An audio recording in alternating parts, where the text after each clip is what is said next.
आज के सेशन में आपका स्वागत है और आज हम चर्चा करेंगे कुछ क्वालिटी पॉलिसीज़ के बारे में। यह ISO 9001:2015 क्लॉज नंबर 5.2 के तहत जो हमें क्वालिटी पॉलिसी बनानी होती हैं उनके बारे में चर्चा करेंगे। कुछ सैम्पल पॉलिसीज़ भी मैं आपको दिखाऊंगा। तो सबसे पहले तो रिक्वायरमेंट देख लीजिए।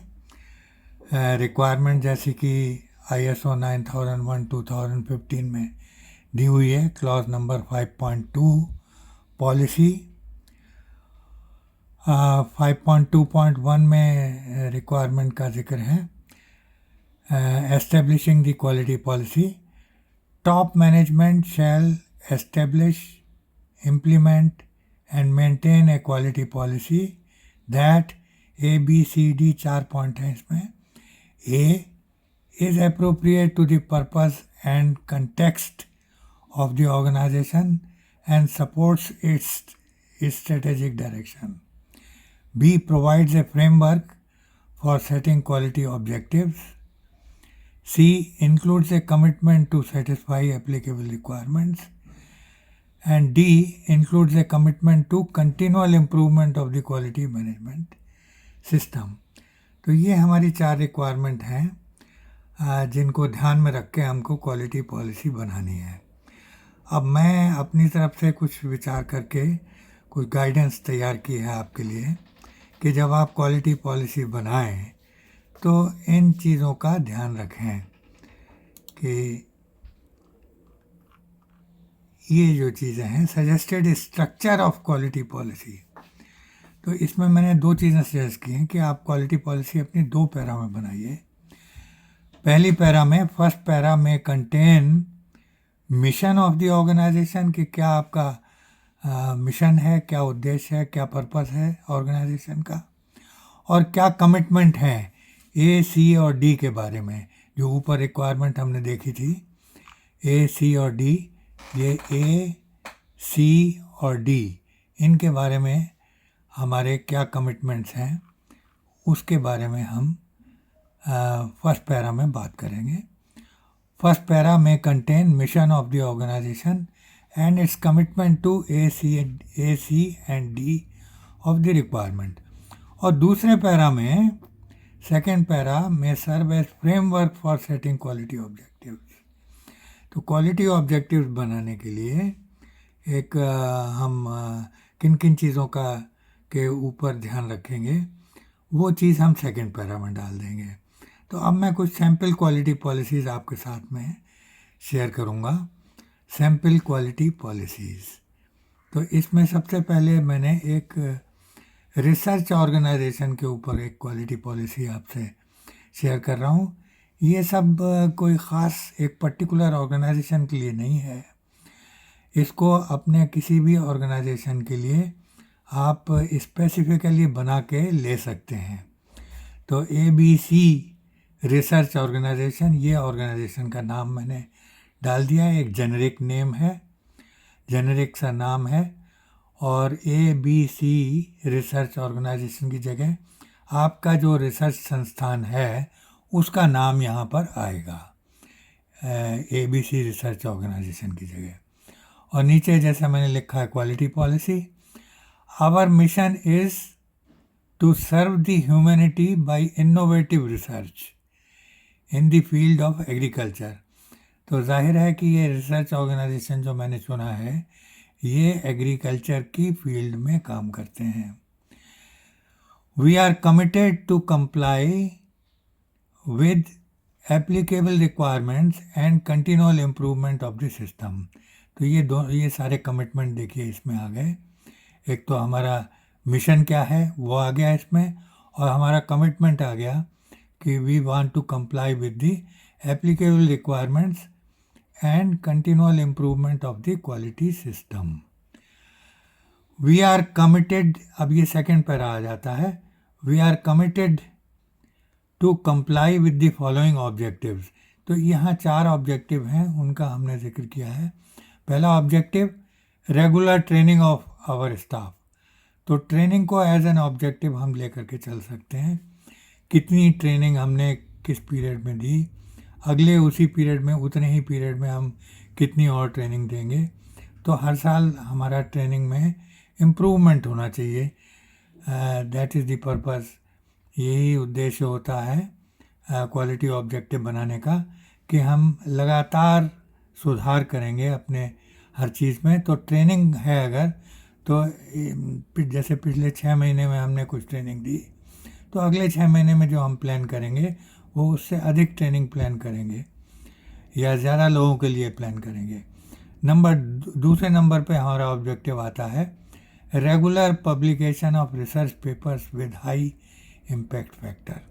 जो भी रिसर्च ऑर्गेनाइजेशंस हैं उनके यहाँ जो रिसर्च पूरी होती हैं तो नॉर्मली रिसर्च पेपर वो पब्लिश करते हैं, और हमें कोशिश ये करनी चाहिए रिसर्च ऑर्गेनाइजेशन को कि हमारा इम्पैक्ट फैक्टर जो है वो हाई हो। तो इस चीज़ को ध्यान में रखते हुए हमें हर साल कुछ रिसर्च पेपर्स पब्लिश करने हैं और हर साल इसमें इम्प्रूवमेंट करना है। तीसरा है continual improvement in customer satisfaction. तो जो भी सर्विसेज हम कस्टमर को देते हैं उनका हम फीडबैक लेते रहें और उनका कस्टमर सेटिस्फैक्शन कितना चल रहा है उसके ऊपर हमें सुधार करना है। पिछले 6 महीने में अगर कुछ रहा है किसी पॉइंट पे, जैसे 80% रहा है, तो अगले 6 महीनों में हम इसको 1-2% इम्प्रूव करेंगे। कभी भी कस्टमर सेटिस्फैक्शन का बहुत ज़्यादा इम्प्रूवमेंट मत दिखाइए किसी भी पीरियड से किसी पीरियड में, क्योंकि ये इम्प्रूवमेंट बहुत ग्रेजुअल होता है। इसलिए मेरा सजेशन है आपको कि continual improvement of the customer satisfaction, जैसे पिछले 6 महीने में आपने 85 लिया हो तो अगले 6 महीने के लिए 87 ले लें, वो ज़्यादा बेहतर है। अच्छा, चौथा है हमारा safe and accident free working environment. तो ये हमारा जो लैब जो संस्थान है, जो रिसर्च लेबोरेटरीज़ हैं हमारी, उनमें हमारा जो एनवायरनमेंट है उसमें पूरी तौर से ट्रेनिंग देनी है लोगों को जो काम करेंगे, ताकि कोई एक्सीडेंट ना हो पाए और वर्किंग एनवायरनमेंट बिल्कुल सेफ़ रहे। तो ये हमारे ऑब्जेक्टिव्स हो गए, और इसमें हम डेट डालेंगे जिस डेट में हम ये क्वालिटी पॉलिसी बना रहे हैं, और सिग्नेचर ऑफ द डायरेक्टर या हेड जो भी हैं उनका जो डेजिग्नेशन है वो डेजिग्नेशन लिख के और ऊपर उनके सिग्नेचर आ जाएंगे। तो ये हुई हमारी policy with regard to ABC research organisation. अब चलिए एक और पॉलिसी आपके साथ में डिस्कस करते हैं, XYZ कंस्ट्रक्शन कंपनी। अब मैंने दूसरी पॉलिसी जो है किसी कंस्ट्रक्शन कंपनी के लिए चुनी है, और इसमें भी टाइटल हम डालेंगे क्वालिटी पॉलिसी। और इसमें देखिए पहले पैरा में हमारा कमिटमेंट है, we provide construction services meeting the highest standards of quality and reliability to our clients. We are fully committed to meet all the applicable requirements of ISO 9001:2015, including continual improvement। तो ये जो है ये सारी चीज़ें जैसा कि हमने पिछली पॉलिसी में डिस्कस किया इसमें भी आ गई, और इसमें हमारा जो उद्देश्य है वो कंस्ट्रक्शन सर्विसेज से रिलेटेड है।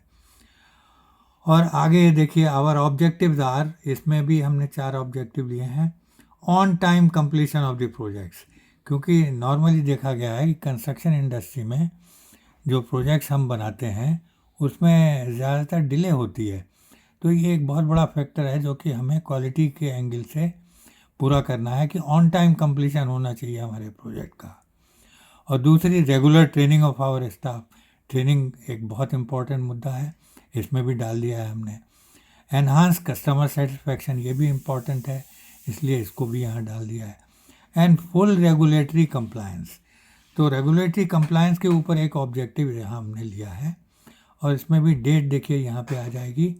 एंड साइंड बाय जो भी हेड है ऑर्गेनाइजेशन का, चेयरमैन एंड मैनेजिंग डायरेक्टर हो या कोई मैनेजिंग डायरेक्टर हो या डायरेक्टर हो, जो भी हेड कर रहे हैं इस सिस्टम को, उनका यहाँ पर डेजिग्नेशन डाल करके और इसके ऊपर उनका सिग्नेचर आ जाएगा। ये साइंड बाय लिखने की ज़रूरत नहीं है, यहाँ सिग्नेचर आएगा, यहाँ डेट आ जाएगी।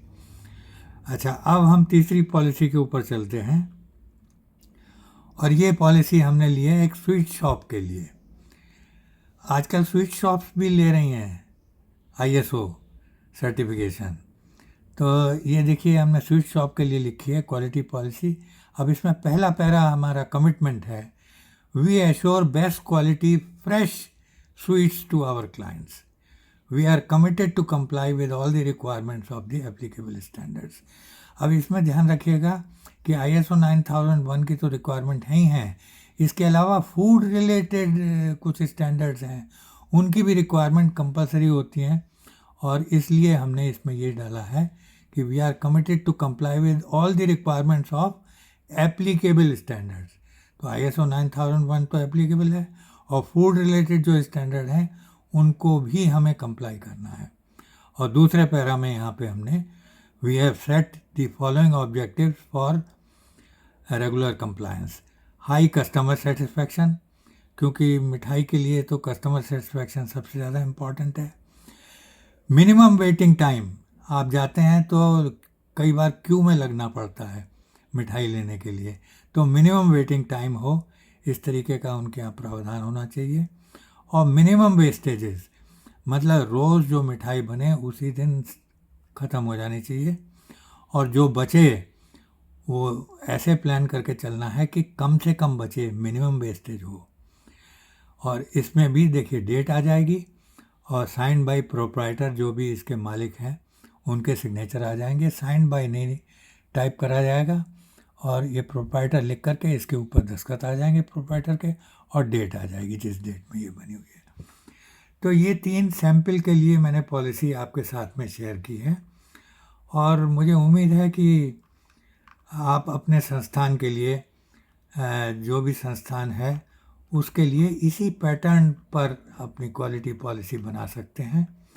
तो ये जो ध्यान में रखना पड़ेगा आपको, ये हमारी सजेस्टेड गाइडलाइन है पॉलिसी के लिए, और जो हमारी रिक्वायरमेंट है वो मैं आपको दिखाई चुका हूँ।